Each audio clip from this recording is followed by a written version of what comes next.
सणांच्या सुट्टीत रात्री 11 वाजता कारने एकटाच गावाला निघालो होतो. अंधाऱ्या हायवेवर एका सुंदर मुलीने मला लिफ्ट मागितली.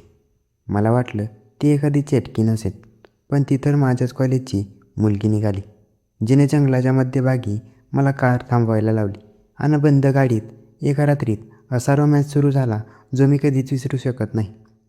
काय घडलं होतं त्या अंधाऱ्या जंगलात जाणून घेण्यासाठी कथा शेवटपर्यंत नक्की ऐका. नमस्कार मित्रांनो, माझं नाव आहे राज. मी एका मध्यम उंचीचा, दिसायला हँडसम आणि नेहमी आपल्याच धुंदीत जगणारा मुलगा आहे. आज मी तुम्हाला माझ्या आयुष्यात घडलेली एक अतिशय थरारक आणि अत्यंत रोमॅन्टिक कथा सांगणार आहे. ही गोष्ट आहे काही महिन्यांपूर्वीची. तेव्हा दिवाळीच्या सणांचे दिवस चालले होते. आमच्या कॉलेजला 8 दिवसांची सुट्टी जाहीर झाली होती. सगळेच जण आपापल्या घरी जाण्याच्या तयारीत होते. मी सुद्धा माझ्या घरी जाण्यासाठी कार काढली. मला नेहमीपासूनच रात्रीच्या वेळी कार चालवायला खूप आवडतं. शांत रस्ता, थंड हवा आणि हलकं म्युझिक, या प्रवासाची मजा काही वेगळीच असते. त्यामुळे मी रात्री 9च्या सुमारास कॉलेज हॉस्टेलमधून बाहेर पडलो. रात्रीचे साधारण 11 वाजले होते. हायवेवर गाड्यांची वर्दळ खूपच कमी झाली होती. मी कारमध्ये हलक्या आवाजात माझी आवडती रोमॅन्टिक गाणी लावली होती आणि 40-50च्या वेगाने मस्त गाणी गुणगुणत गाडी चालवत होतो. अचानक पुढे निर्जन अंधारा रस्ता आला. तिथे रस्त्याच्या कडेला एक मुलगी उभी असलेली दिसली. ती हात दाखवून तिने मला लिफ्ट मागत होती. कडकडीत अंधारात रात्रीच्या 11 वाजता एका निर्जन रस्त्यावर मुलीला उभं पाहिलेलं पाहून माझ्या पाठीतून एक थंड शॉक निघून गेला. लहानपणापासून आपण ऐकलेल्या भूत चेटकीणींच्या कथा मला क्षणात आठवल्या. अरे देवा, ही नक्कीच कोणीतरी चेटकीण असणार. गाडी थांबवू की पळू असा माझ्या मनात विचार आला. पण मग मी स्वतःला सावरलं. नाही रे राज, असा विचार करू नकोस. एखादी कॉलेजची किंवा कामावरून घरी जाणारी मुलगी असू शकते, जिला खरोखरच मदतीची गरज असेल. हा विचार करून मी गाडीचा वेग कमी केला आणि तिच्या अगदीच जवळ जाऊन कार थांबवली. मी कारची काच खाली केली आणि विचारलं, नमस्ते, तुम्ही कोण आहात? आणि इतक्या रात्री या निर्जन रस्त्यावर एकट्या काय करत आहात? काच खाली होताच समोरचा चेहरा पाहून माझे डोळे विस्फावले. ती अतिशय सुंदर, गोरीपान आणि आकर्षक मुलगी होती. ती मंद हसून म्हणाली, नमस्ते, माझं नाव रेश्मा आहे. मी मूळची भुवनेश्वरची आहे. मी बसने चालले होते, पण पुढे अचानक खराब झाली. मला पुढच्या मेन बस स्टँडपर्यंत सोडाल का प्लीज? तिची चौकशी केल्यानंतर मला तिच्यावर विश्वास बसला. मी कारचा दरवाजा उघडला आणि तिला फ्रंट सीटवर शेजारी बसवलं. ती कारमध्ये बसताच तिच्या शरीरातून येणाऱ्या एका मादक सुवासांनी कारची केबिन भरून गेली. आम्ही गप्पा मारत पुढे निघालो. गप्पा मारता मारता तिने सांगितलं की ती भुवनेश्वरला चालली आहे. मी आश्चर्याने म्हणालो, अरे वा, माझं घरही तिथेच आहे. तू हवं तर माझ्यासोबतच थेट भुवनेश्वरपर्यंत येऊ शकतेस. तुला त्रास होणार नाही. सुरुवातीला तिने थोडा संकोच दाखवला, पण नंतर हसून मान्य केलं. गाडी चालवत असताना मी मध्येच तिच्याकडे पाहत होतो. तिचा तो बांधा, ते सुंदर डोळे पाहून माझी नियत हळूहळू डगमगू लागली होती. प्रवासात काही वेळानंतर ती थकल्यामुळे सीटवर डोकं टेकवून झोपी गेली. तिला झोपलेली पाहून माझं मन अधिकच उतावीळ झालं होतं. मी कार चालत असताना हळूच माझा डावा हात तिच्या नाजूक मांड्यावर ठेवला आणि हलकासा स्पर्श करू लागलो. पण तितक्यात समोरून एक गाडीचा तीव्र लाईट आला. त्या लाईटमुळे रेश्माचे डोळे एकदमच उघडले. मी पटकन हात बाजूला घेणार इतक्यात रेश्माने माझ्याकडे पाहिलं. माझा हात अजूनही तिच्या मांडीवरच होता. बापरे, आता तर काही खैर नाही. ही पोलिसात तक्रार करेल किंवा ओरडेल अशी प्रचंड भीती माझ्या मनात निर्माण झाली. माझा हात तिच्या मांडीवर पाहून माझं काळी धडधडू लागलं. मला वाटलं आता रेश्मा माझ्यावर ओरडेल किंवा कार थांबवायला लावून निघून जाईल. मी घाबरताच हात बाजूला केला आणि कळकळत म्हणालो, सॉरी रेश्मा, मला माफ कर. मी प्रवासात थोडा भटकलो होतो. माझा उद्देश वाईट नव्हता. पण रेश्माच्या चेहऱ्यावर रागाऐवजी अतिशय मादक आणि मिश्कील स्माईल आली.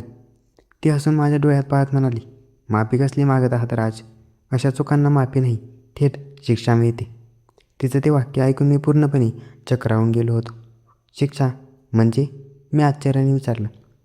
रेश्मा अजून जवळ सरकली आणि हळूच म्हणाली, राज, मी या बस खराब झाल्यामुळे तुला इथे भेटलेली नाही. मी तुझ्याच कॉलेजमध्ये आर्ट्स शिकत असते. गेल्या 1 वर्षापासून मी तुझ्यावर मनापासून प्रेम करते, पण तू कधी माझ्याकडे लक्षच दिलं नाहीस. मी आश्चर्याने तिचा चेहरा पाहतच राहिलो. ती पुढे म्हणाली, मला तुझ्या मित्रांकडून कळलं होतं की तू आज रात्री कारने एकटाच गावाला जाणार आहेस, म्हणून मी हा पूर्ण प्लॅन केला होता. मला फक्त तुझ्यासोबत या एकांत प्रवासात वेळ घालवायचा होता. हे 1 तास जणू माझी लॉटरीच लागली होती. ज्या मुलीच्या स्पर्शासाठी मी उतावळी होतो, ती स्वतःहून माझ्यावर प्रेम करत होती आणि माझ्यासोबत वेळ घालवायला आली होती. माझ्या आनंदाला आता पारावर उरला नव्हता. मी विचारलं, रेश्मा, पण तू इतकी रिस्क का घेतलीस? तिने तिचा हात माझ्या हातावर ठेवला आणि हळूवार आवाजात म्हणाली, कारण मला आजची संपूर्ण रात्र तुझ्या बाहूंमध्ये घालवायची आहे. मला तुझ्यासोबत भरपूर रोमॅन्स करायचा आहे. तिचे ते शब्द ऐकून माझ्या शरीरात एक विजेची लहर धावून गेली. कार आता एका घनदाट जंगलात रस्त्यावरून जात होती. दोन्ही बाजूंना मोठी झाडी आणि पूर्णपणे काळोख होता. मी अजिबात वेळ न घालवता एका मोठ्या झाडामागे कार बाजूला घेतली आणि पार्क केली. मी कारची केबिन लाईट चालू केली. रेश्माच्या डोळ्यात प्रेमाची आणि उबदार स्पर्शाची प्रचंड भूक स्पष्ट मला दिसत होती.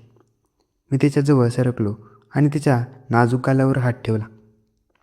मी तिच्या डोळ्यात पाहत विचारलं, रेश्मा, मी करू का सुरुवात? तिने लाजून मान खाली झुकवली, हसली आणि हळूच होकार दिला. तिची ती गोड स्माईल पाहून माझ्या संयमाचा बांध पूर्णपणे फुटला होता. मी कारचं इंजिन आणि लाईट पूर्णपणे बंद केल्या. संपूर्ण कारमध्ये घनदाट अंधार आणि शांतता पसरली. अंधारातच मी माझे हात पुढे केले आणि रेश्माच्या नाजूक कमरेला पकडून तिला माझ्याकडे येवलं. आमचे श्वास एकमेकात मिसळू लागले. मी माझी हनुवटी वर केली आणि माझ्या ओठीच्या मखमली ओठांवर टेकवले.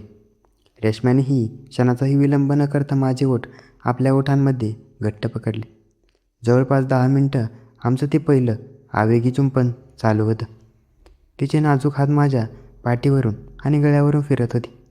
त्या अंधाऱ्या कारमध्ये आमच्या चुंबनाची तीव्रता इतकी वाढली की फ्रंट सीटवर दोघांनाही जागा अपुरी पडू लागली होती. रेश्माच्या वेगाने चालणाऱ्या श्वासांचा आवाज केबिनमध्ये स्पष्ट गुंजत होता.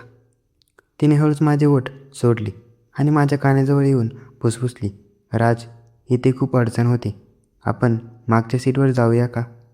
तिचा तो मादक आवाज ऐकून माझ्या अंगात वेगळीच उर्मी चालली. मी लगेच मागच्या सीटवर सरकलो आणि रेश्माचा हात धरून तिलाही मागच्या सीटवर ओढून घेतलं. मागच्या सीटवर येताच रेश्मा थेट माझ्या कुशीत शिरली. तिने तिथे दोन्ही हात माझ्या गळ्यात गुंतले आणि मला स्वतःजवळ घट्ट आवळून धरलं. मी माझे दोन्ही हात तिच्या पाठीवरून आणि नाजूक कमरेवरून फिरवायला सुरुवात केली. तिचा तो मखमली उबदार स्पर्श मला पूर्णपणे धुंद करत होता. मी पुन्हा एकदा तिची ओठ माझ्या ओठात पकडली.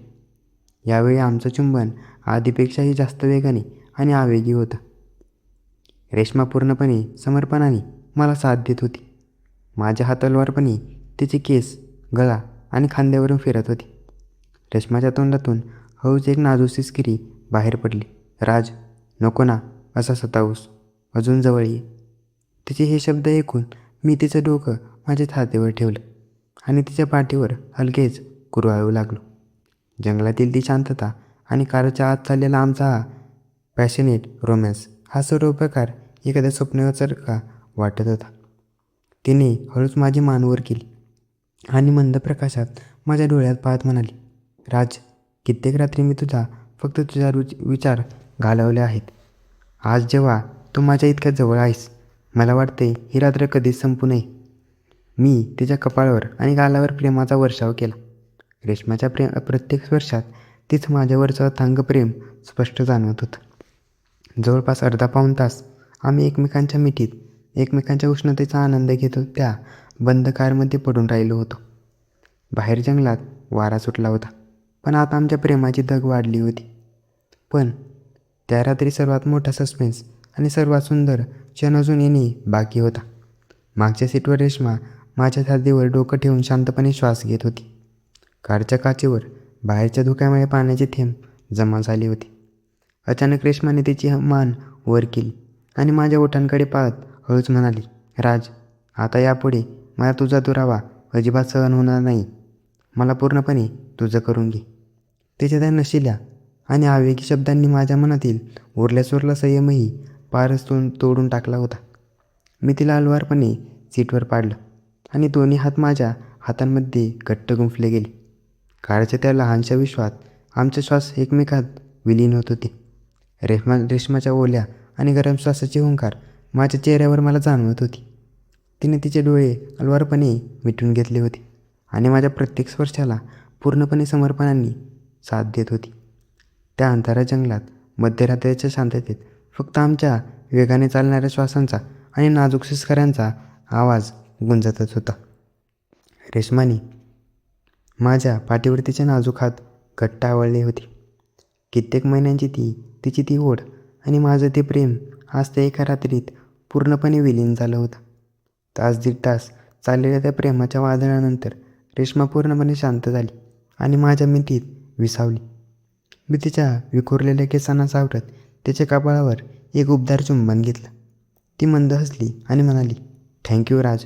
आज मला विश्वासाने सांगता येईल की माझं प्रेम अगदी योग्य माणसावर होतं. आम्ही दोघेही एकमेकांच्या मिठीत पहाटे 4 वाजेपर्यंत कारमध्येच शांतपणे विश्रांती घेत पडून होतो. पहाटेच्या सुमारास जेव्हा पूर्वेला तांबडं फुटू लागलं तेव्हा मी कार चालू केली. रेश्मा फ्रेश होऊन फ्रंट सीटवर माझ्या शेजारी येऊन बसली. तिच्या चेहऱ्यावर एक वेगळाच आनंद आणि तृप्ती दिसत होती. आम्ही भुवनेश्वरच्या दिशेने उर्वरित प्रवासाला निघालो. आता हा प्रवास फक्त 2 अनोळखी कॉलेजच्या विद्यार्थ्यांचा नव्हता, तर एक अत्यंत घट्ट आणि सुंदर नात्याची ती एक सुरुवात होती.